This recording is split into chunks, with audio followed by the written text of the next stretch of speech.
Studies Section 7, Training Methods, Introduction.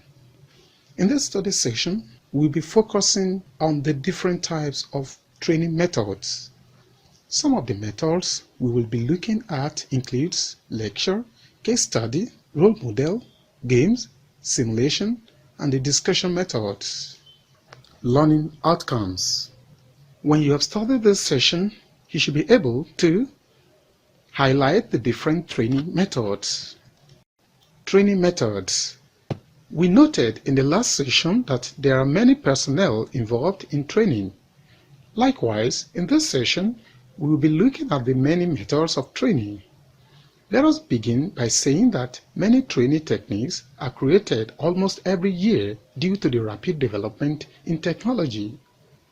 Deciding among methods usually depends on the type of training intended, the trainees selected, the objectives of the training program, and the training method. Training is a situational process. That is why no single method is right for every situation. While some objectives could be easily achieved through one method, other objectives could necessitate other methods. Many training programs have learning objectives in more than one area. When they do, they need to combine several training methods into an integrated whole. Training methods could be classified as cognitive and behavioral approaches. Cognitive methods provide verbal or written information, demonstrate relationships among concepts, or provide the rules for how to do something. These types of methods can also be called as off-the-job training methods. They stimulate learning through behavior, which is best for skill development and attitude change. These methods can be called as on-the-job training methods. Thus, either behavioral or cognitive learning methods can effectively be used to change attitudes, though they do so through different means. Cognitive methods are best for knowledge development and behavioral methods for skills. Blanchard and Tucker, 1998, 277. The decision about what approach to take to training depends on several factors that include the amount of funding available for training, specificity and complexity of the knowledge and skills needed, timeliness of training needed, and the capacity and motivation of the learner. To be effective, training methods should motivate the trainee to improve his or her performance, clearly demonstrate desired skills, provide an opportunity for active participation by the trainee, provide an opportunity to practice, provide timely feedback on the trainee's performance, provide some means for reinforcement while the trainee learns, be structured from simple to complex tasks, be adaptable to specific problems, encourage positive transfer from training to the job. Woods, 1995, 180. The first training method that we'll be discussing is the lecture method. The lecture method. This is the most popular and probably one of the oldest methods of imparting knowledge from one person to the other. The lecture is best used to create a general understanding of a topic or to influence attitudes through education about a topic. Perhaps the most common form of off-the-job training is the oral presentation of information to an audience. Blanchard and Tucker, 1999. By using lecture method, large amount of information can be delivered in a relatively short period of time to a large number of people. A major concern about lecture method is that no allowance is made during the lectures for clarifying the levels of understanding among participants. Trainees do not actively involve training process and they may forget much information when it is presented orally. When the only training objective is to gather specific factual information, learning can be accomplished by putting information into the text material. Drummond, 1999. The trainees listen to the lecturer who delivers his lecture, during which he may use periodicals or demonstrations to make himself understood by his listeners. At the end of the lecture, the trainee asks questions on points not understood. During the lecture, facts, principles, and formula are put across and explained to the trainees, and if properly prepared and handled, it can generate confidence, understanding, motivation, and concentration in the trainees. The disadvantages of this method is that if the lecturer develops the subject too quickly, the trainees may not learn anything from him, and he may not appreciate the failure of the trainees to gain or grasp the point he was making. The trainee, on the other hand, may enjoy the lecture, but his attitude may not change, while it may not affect his skills and ability at either decision-making or problem-solving. Thirdly, the course environment may not be ideal, as a result which interruptions may distract attention and failure to benefit from the lecture results. Where there are interruptions, too many irrelevant questions are raised which would have not been necessary in the first instance. Fourthly, lectures do not allow for participation by the trainees. However, where a large number of trainees are involved, the lecture method is ideal. Lectures usually have one-way communication, that is, one person, the lecturer, talks to a group, the learners, for the duration of the lesson. All responsibility for the communication of information rests on the lecturer, and the learners have no say in what is communicated or how it is communicated. Presentation is pre-planned and usually content-oriented rather than objective-oriented, unless the objective is to inform the learners of the content. The trainer decides on what to emphasize. A lecture is usually given in a fixed time period. Lectures are efficient for passing on factual knowledge and simple conceptual learning. They are excellent for background information. They are very economic in terms of staff use and time. Facts and ideas are presented rapidly. Hence, lectures are particularly popular if a lot of material has to be got through. There is no limit to the size of the audience. Lectures can easily be recorded. The effectiveness of lectures depends on the skill and personality of the lecturer. Difficulties for the lecturer are adjusting to individual speeds of comprehension, preparing for unknown audiences, and maintaining attention and interest when there is little learner participation or activity to maintain such interest. Because of the mostly one-way communication, formal lectures make it difficult for the learners to give feedback to the lecturer except through body language, e.g., going to sleep, looking bored, etc. And hence, there is little direct check on what learning is taking place. Lectures do not usually make people think or solve a problem.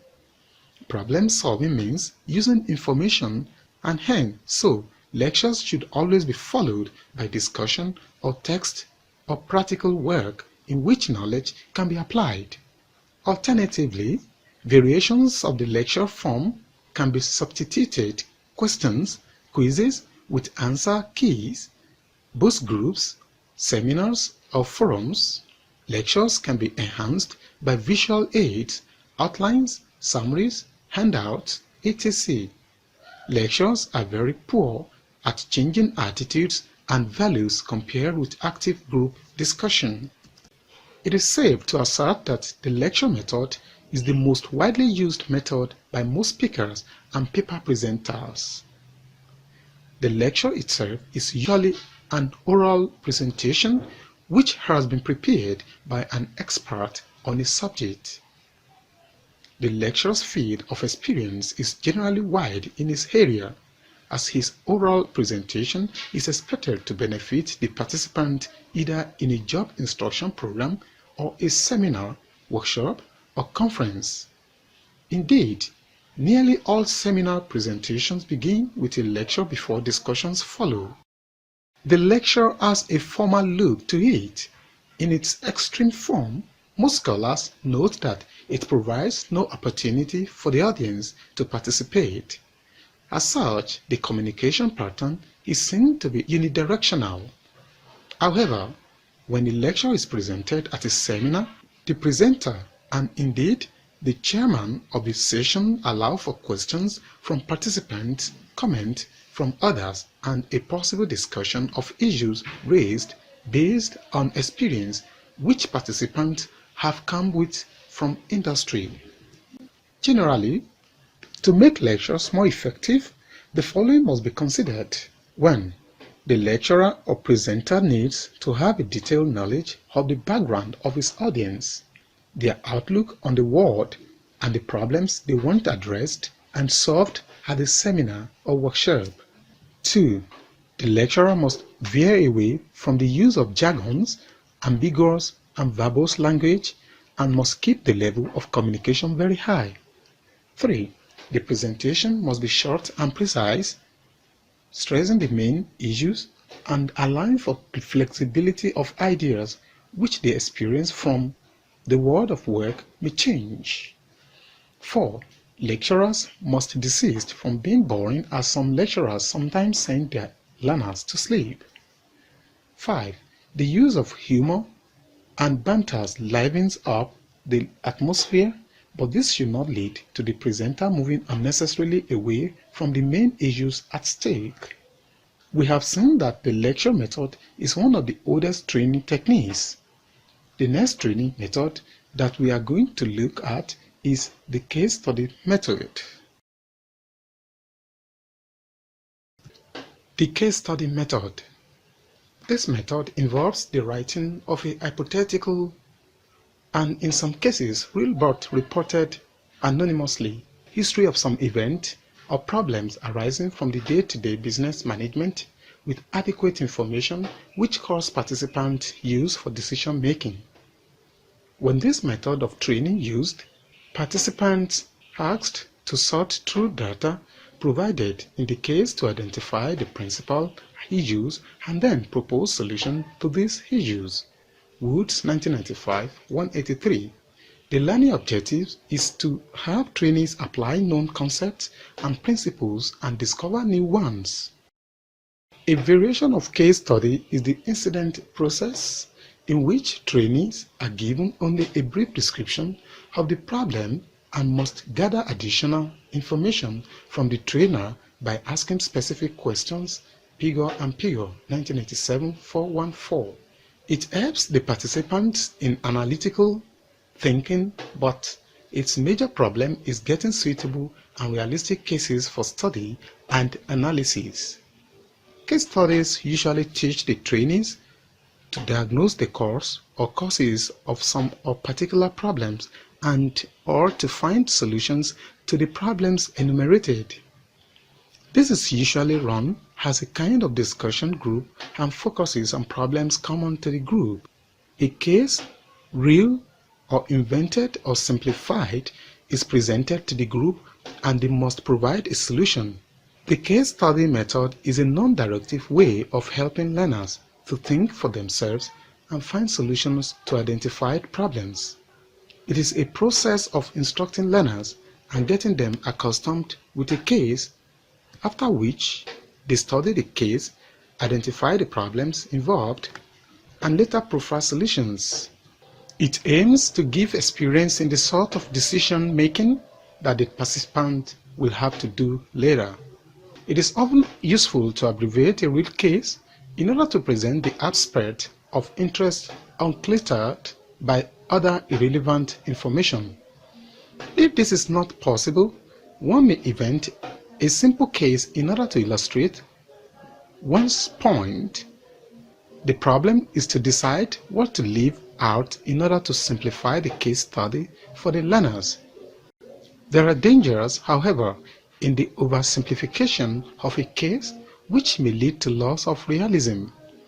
An oversimplified case will appear to have a unique best solution, whereas in reality other factors complicate the issue so that there is no best solution but merely positive and negative aspects to any one of several reasonable solutions. If real life demands the taking of decisions on the basis of incomplete data and in the face of uncertainties, the case study should simulate this incompleteness and uncertainty.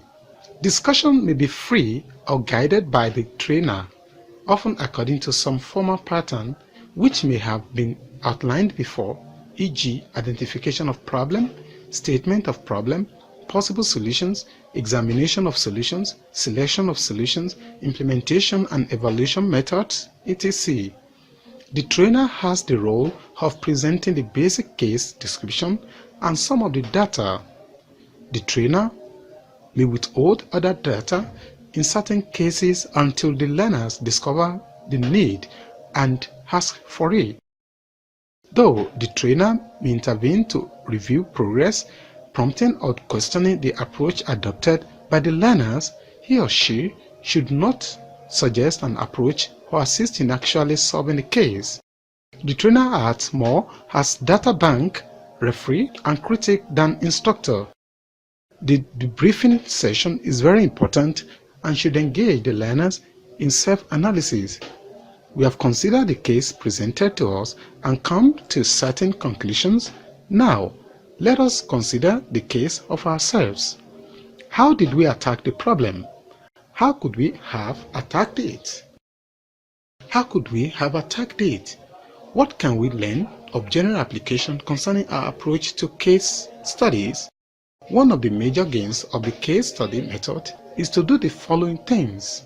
1. Allow to build on their own experience. 2.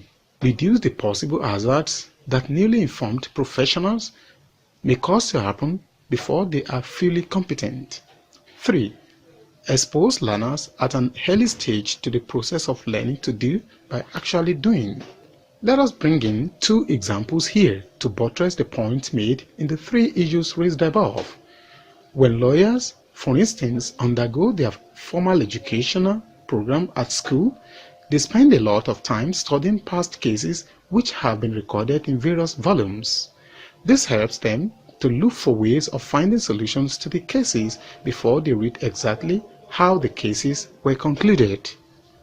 Students undergoing medical training also have the opportunity of studying cases related to the health of patients recorded in journals and books. They even have the opportunity of following live cases in hospitals to the end. That is, to the point where the patient becomes hale and healthy again, and sometimes where the patient dies. Engineers do study cases of structures that may have collapsed. They go into its history and try to identify structural defects in the process of constructing it which may have caused it, or the possible geological problems like the lack of adequate text carried out on the soil which may have caused the problem. Again, this may be documented for up and coming engineers to study as cases in engineering schools.